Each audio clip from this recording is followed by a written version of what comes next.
People, good evening. Deluded, I'm back again. Fridays equals Q&A days. Now, before I start, apologies for the lighting. The lamp I use, literally, the bulb just blew, and yeah, I haven't. It's really too late in the day to do anything about it. So I apologize, but the most of you that have been my subscribers for the large part, you know we ain't got the best resources, the best in influence, and all of these sort of things, but the quality is there. So thank you very much for putting up with the nonsense, and thank you very much for your questions as always, because it can't go on without you. To not waste any more of your time, let me crack on.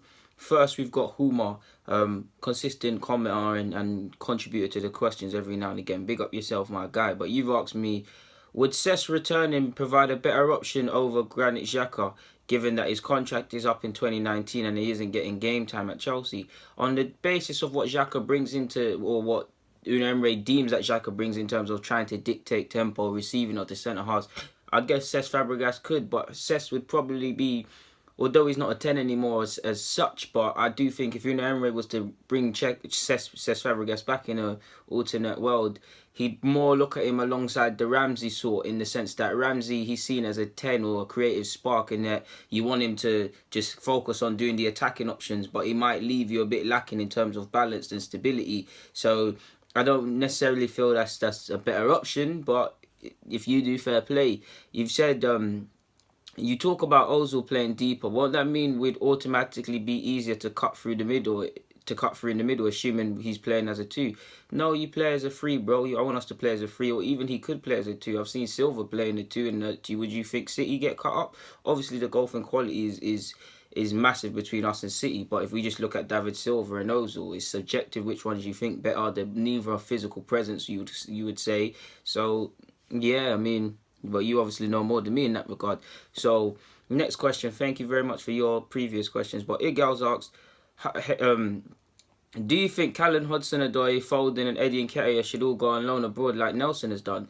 I don't necessarily think abroad is the holy grail. What I will say is, if they deem that their development would be better served abroad, then go and do it. What I say to all 3 of these talented players is to sign themselves, in the same way Sandro was a talented player amongst a lot of them at City. Now he's developing England squad, scoring goals. Sign yourself. Don't wait for Sarri to put chances for you. Don't wait for Pep Guardiola to give you random 15 minutes. Don't wait for Unai Emery to give you a start, because even if you look at Eddie Nketiah, just over a year ago, he made his debut for against Norwich and banged 2 goals, and he is making progress.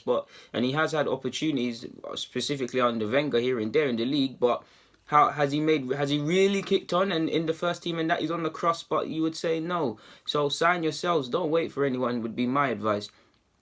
Pot Arts is, could you make a vid on Iggy Malunda? I don't think I'll make a vid on that, my guy, but I believe you're referring I think he's of Indonesian nationality. He's a decent player. So yeah, somebody's asked me, the question is not there, but he said, I know he isn't a prospect anymore, but what do you think of Ravel Morrison? He's a baller, he's got the technical ability, and it's a shame he's not a Premier League mainstay or Man United fixture in the side, to be honest with you, but things happen. Ryan asks, can we go on a winning streak till we face Man United, knowing that they always get a result against us? Seeing is believing, my guy. I mean, anything is possible, but at the end of the day, the boys, only the lads can answer that. They have to go out there and continue winning. We're trying to get 11 wins from 11 as I make this vid. But yeah, it's down to them. Anything is possible, I guess, but it's just down to them. I can't sit here and answer that question for you.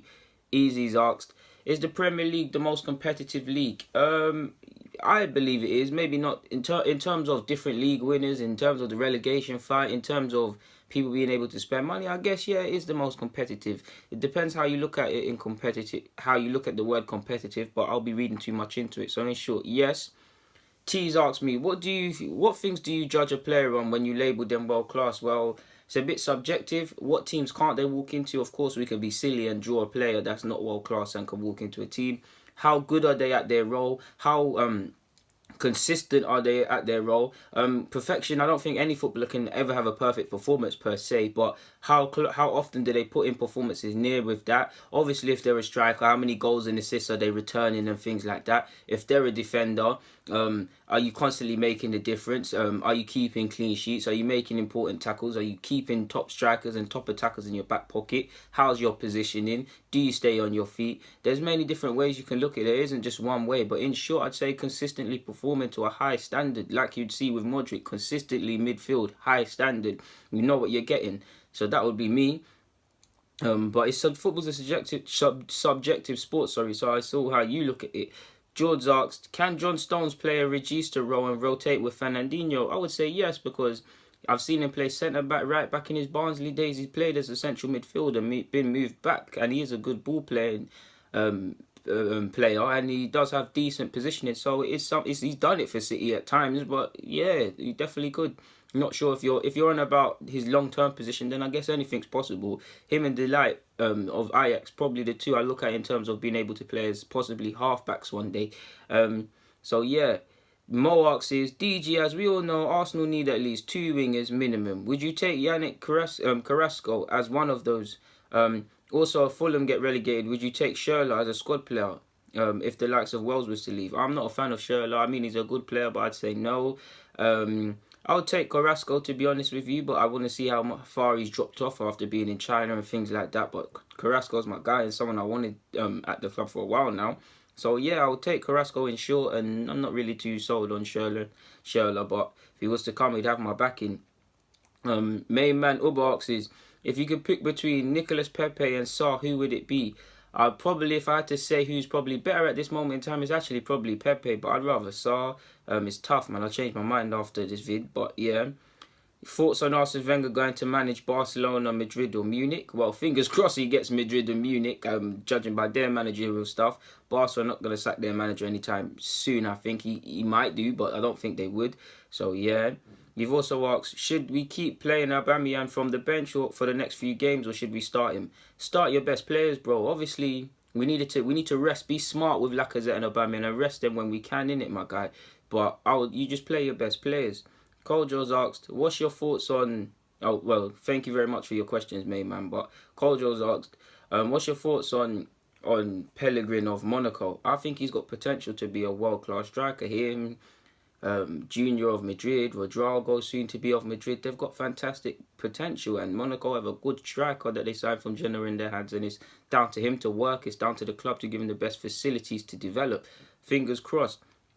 Luke 035, sorry if I've said that wrong, asks is also going to have a big season in terms of goals and assists. I'd like to hope so, but he's got to be a bit more like David Silva, and that David Silva's hungry for goals and assists. He's moving mad all the time. He's obviously also got a bit more beastier since he's gone in the Prem, but Silva's more galvanised all the time, and to a degree even Eriksen, even though I prefer Ozil.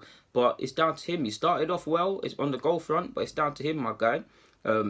Finally, Uche's asked me, thoughts on PSG's Okonkwo. I think he's a good player. He's been a good player for a number of years. I'm not too sure if he's gone on loan from PSG or if he's still there, but maybe if he was to leave, he could kick on a bit. But I think he's a player, like many of them of PSG's academy, from under 16s to just touching first team level, with fantastic potential, my guy. So yeah. I think I've answered everybody's questions. Apologies if I sped through it. It was only because my memory's going to run out, but... apologies, like I said, and thank you for the questions. Without you guys, it can't go down, man, and I've enjoyed the different and diverse questions. Please come again with more. But for now, guys, DG, I'm out, man. Please get in the comments, subscribe, and like the vid, and do the rest that you have to do to get this thing bigger, man. But I'm out.